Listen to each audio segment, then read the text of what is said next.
desse direitismo sem alma, sem coração, desses seres ocos de amor, vazios de Deus, sem evangelho, sem solidariedade, sem carinho, sem amor, sem humanidade essencial, tem que ser enfrentado. É digno de desobediência civil, é digno de que todo o aparato de defesa constitucional e jurídica com capacidade de mobilização seja feito para encarar esse indivíduo, até porque ele não tem como demonstrar que a inadequação desses alimentos para o consumo humano, a menos que estivessem. A única coisa que esses grupos precisam fazer é fazer o que a gente fazia, tudo em consonância com as autoridades pertinentes, que aprovavam a qualidade dos alimentos, o processo inteiro, e não tinha autoridade que pudesse, do ponto de vista legal, nos enfrentar ou nos confrontar, porque sabiam que nós estávamos completamente cobertos de todas as razões prévias para qualquer que fosse a tentativa de barramento do que estávamos fazendo. Além do que, o Evangelho de Jesus é contra as autoridades que se distanciam disso. Lá em Lucas 10, Jesus conta aquela história de um sacerdote do templo em Jerusalém que vai passando no caminho para Jericó, uma baixada, e vê um homem caído, esfolado, assaltado na estrada e se desvia. Ele é um compromisso que ele não quer ter. Aí vem atrás dele um sacristão dele, um levita, no templo. Quando vê o chefe se afastar do problema social, pega o mesmo caminho do chefe e se afasta. Aí Jesus, irônica e sarcasticamente, diz, ora, por aquele caminho também passava um samaritano, que os judeus consideravam os seres mais abjetos, nojentos. Eles tinham mais raiva dos samaritanos do que dos romanos, que eram as forças de ocupação na terra. Mas os samaritanos eram um ódio equivalente ao que eles têm hoje pelos palestinos. Era como se Jesus dissesse hoje, passava por ali um palestino de Gaza, e vendo o homem caído, não suportou passar sem fazer nada, e foi, parou, tirou do seu animal de carga vinagre para fazer asepsia, azeite para fazer o melhoramento e o alívio das machucaduras, roupas, panos, coberturas, pegou o indivíduo, colocou no seu animal, levou na sua montaria até uma estalagem próxima, botou um dinheiro adiantado e disse, olha, eu vou ter que ir no meu caminho, eu volto daqui a uns dias, eu estou deixando pré-pago, mas se porventura ele te custar mais do que eu estou deixando adiantado, na volta me diz quanto foi a diferença que eu cubro tudo. E é uma história que Jesus conta concluindo e perguntando, quem vocês acham que foi o próximo do homem caído na estrada, no caminho? O sacerdote, o levita ou o herético palestino ou samaritano, ou seja lá como o preconceito religioso queira designar uma criatura como aquela que não estava fazendo nada a não ser quem ele próprio era. E quem tinha feito a pergunta a Jesus que suscitou essa ilustração foi um escriba, um teólogo, um acadêmico da religião judaica, perguntando cinicamente a Jesus, mestre, me diz quem é o meu próximo? Aí Jesus contou essa história e concluiu perguntando, me diz tu, quem foi o próximo do homem que estava caído no caminho, na estrada? E aí o acadêmico religioso teve que dizer, bom, eu acho que foi aquele que praticou uma boa ação, agiu com misericórdia e compaixão para com ele.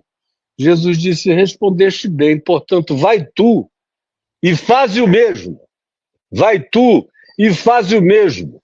Esse mandamento de Jesus continua ecoando na cara desse prefeito e de qualquer um outro que queira impedir tais ações.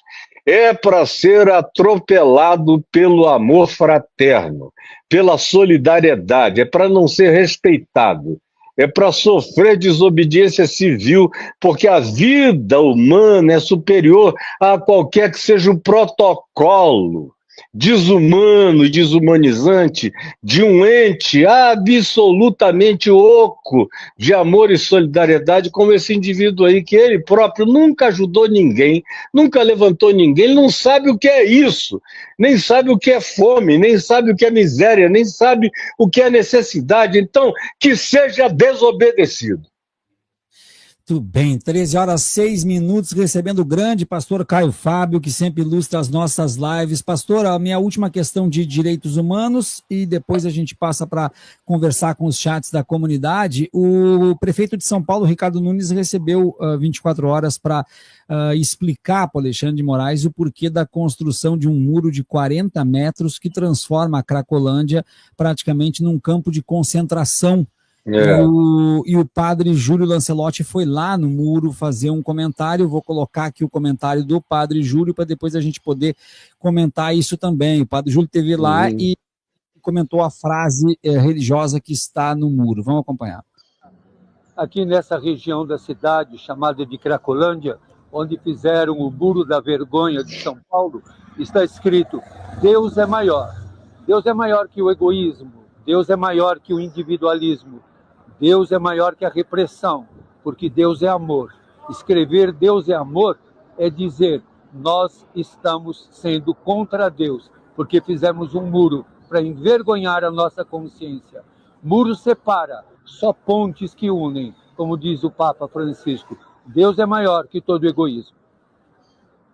Aí, o padre Júlio Lancelotti, que foi lá no muro, nós sabemos da dedicação dele, inclusive, em relação a essa região da cidade. E antes da sua resposta, pastor, eu queria que o senhor colocasse junto na sua resposta o que está acontecendo com a sociedade como um todo, porque a gente busca postagens sobre o muro e a gente encontra nos comentários coisas deste tipo: ótimo, agora só junta e taca fogo. Ratos encurralados, nada que um veneninho não resolva. Não estou falando que isso aqui representa a maioria da população, mas sim representa uma parcela, representa pessoas que concordam com o muro e que são capazes de ir lá, através de perfis fake, onde não colocam suas fotos, não colocam seus nomes, dizer que o muro agora é só tocar uma bomba dentro, tocar fogo e eliminar essas pessoas. O senhor estava falando de quem é o outro, de quem é o próximo.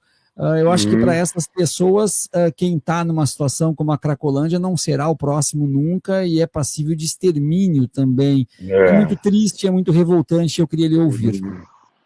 Olha, eu sou da geração que se alegrou. Eu tinha acabado de voltar da União Soviética.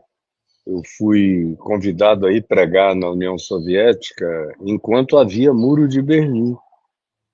E eu fui um dos primeiros cristãos do mundo a ir lá, no Centro de Convenções de Moscou, onde se reuniu pastores.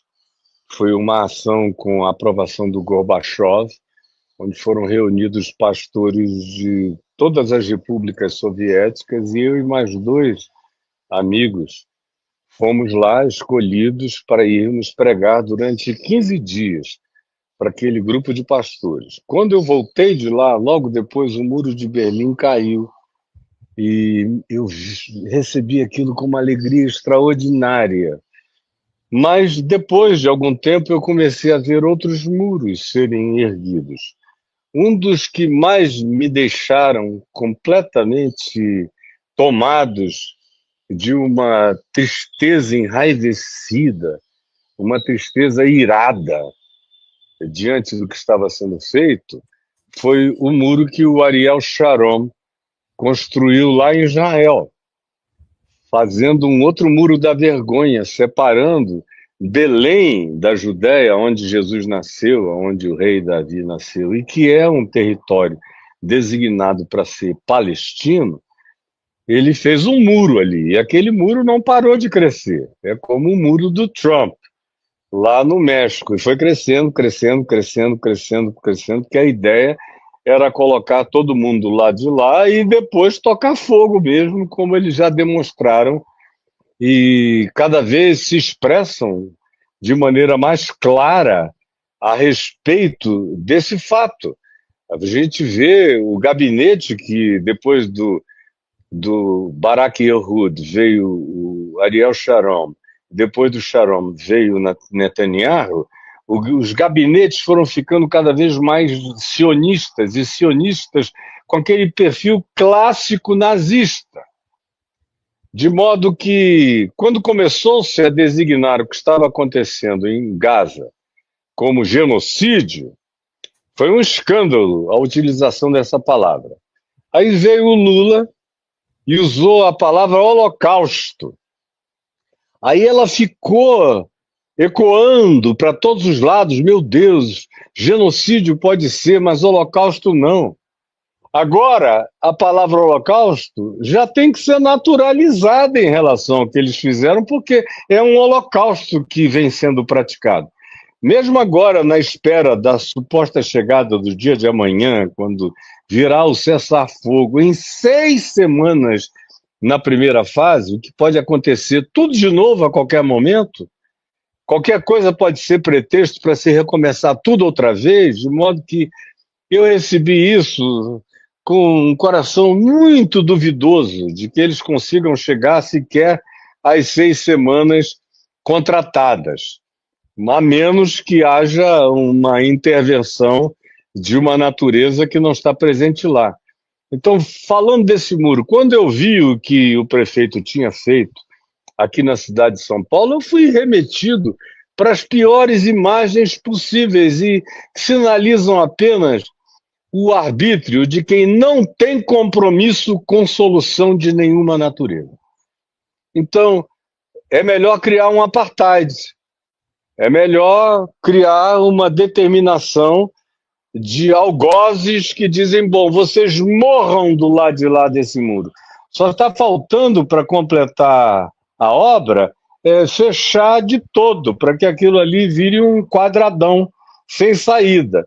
O fogo, meu Deus, não me admirará se algum maluco em algum momento fizer isso, porque a população brasileira, foi uma pergunta que você fez, o que está acontecendo? A população brasileira e mundial, não só a brasileira, mas mundial, foi sendo esvaziada de toda e qualquer ternura humana. Toda e qualquer. A gente está vivendo um tempo que cumpre a profecia de Jesus, que disse, por se multiplicar a corrupção, por se multiplicar a iniquidade variada e diversa, o amor se esfriará do coração de quase todos. Ora, nós tivemos aqui por muito pouco, nós não tivemos a continuidade desse ser completamente abjeto e indescritível que esteve governando o país durante 4 anos e que por muito pouco não está vigentemente na presidência da República. Foi uma margem mínima, mostrando a quantidade de gente no Brasil que concorda com as políticas e com as pautas. É óbvio que havia alguns que votaram nele naquela base do eu acho que ele é ruim, mas que o outro é um ladrão, é um mal maior. Então tem esse grupo aí. Mas quando se trata de pobreza e de Cracolândia, você encontra em quase todos os segmentos, até nos segmentos que votaram contra o Bolsonaro, gente que odeia pobre. Na realidade, o que a gente vê instituído no Brasil é um crescente ódio ao pobre. E numa cidade como São Paulo, infelizmente, que é o motor econômico, financeiro do Brasil, quanto mais haja pessoas prósperas, mais há pessoas que odeiam o pobre. O pobre enfeia a cidade, o pobre é a desgraça da nossa existência. Eles não têm absolutamente nada contra a acumulação de bens. Quando hoje a gente tem no mundo 1% do planeta controlando os recursos que seriam pertinentes a 65% da população terráquea, planetária. Como que se pode esperar que o planeta dê certo em qualquer dos níveis de catástrofe que a gente enfrenta com esse tipo de concentração de renda mundial, que não é diferente da concentração de renda nacional, nem tampouco da concentração de renda na cidade de São Paulo? Então, é tudo de uma realidade tão inominável, tão horrorosa, tão anticristã, tão anti-evangelho, tão anti-vida, tão antissocial, que não dá para a gente justificar isso sob qualquer que seja o pretexto ou alegação. Aquelas pessoas são contáveis. Não é uma multidão incontável. Eu já estive naquela Cracolândia algumas vezes. A primeira vez que fui, fiquei surpreso. Achei que eu ia encontrar muito mais gente. Eu cheguei e olhei e falei, isso aqui tem solução. Isso aqui é contável. Isso aqui é mapeável. Isso aqui é acompanhável. Com prioridade de um Estado sinceramente solidário ou de um município sincero e honestamente comprometido com os males sociais, das chagas, das dores humanas dentro do ambiente municipal, aquilo seria resolvido. E não é preciso que se invista uma fortuna. Tinha um candidato a prefeito lá dizendo que ia construir um edifício de 1 quilômetro de altura. Imaginam só esse projeto absolutamente tosco e idiótico, quanto não custaria em relação ao que de mínimo, em relação à proporção desse investimento megalomaníaco, se poderia daí retirar para consertar. Agora, é um conserto que não pode acontecer numa semana, nem em 2, nem um mês. Tem que ser uma política pública contínua, e acompanhamento que vá até as casas das pessoas, para quem tem casa, que acompanhe a família, com um psicossocial ativo, com milhares de pessoas contratadas pelo município para fazerem todas essas pontes. Tudo isso tem solução. Ninguém está falando de nada que não tenha solução. Ninguém está nem falando de terrorismo, como era a alegação de Israel, do Knesset de Jerusalém, em relação a ter construído o muro de Belém, que nunca mais parou de crescer, era que de lá vinham muitos terroristas. Construíram um muro, criaram um controle absoluto, contingenciaram a população toda àquele cerco que hoje eles já não obedecem mais, porque até mesmo em Belém está tudo sob o controle dos sionistas do governo do Netanyahu, e essa coisa nojenta, que é infinitamente mais complexa lá, no Oriente Médio, não tem nem comparação com a Cracolândia de São Paulo. A Cracolândia de São Paulo é brincadeira em relação a quem quisesse, de fato, resolver o problema e tratar aquilo como uma prioridade na cidade. E ela ainda tem o benefício de nem ter dado metástase. Ela se encontra ainda num lugar definido, é uma ilha de pobreza. E não é uma Madagascar de grandeza, ela é pequena, é a Ilha das Cobras. Está ali, tem solução. Basta haver investimento, cuidado e continuidade. O resto é pretexto de apartheid, nojento e que precisa ser igualmente enfrentado. Esse muro precisa ser derrubado. Tinha que haver uma manifestação de atitude, de revolta civil, solidária. Em meio pedaço de noite se derruba aquele muro inteiro, ele amanhece no chão. Ele precisa ser derrubado por gente que tem coração. Desobediência civil em favor do amor ao próximo. Desobediência civil a um município sem civilidade e a um prefeito sem civilidade, sem solidariedade. Tem que ser derrubado. Fica aqui a sugestão: derrubem-no.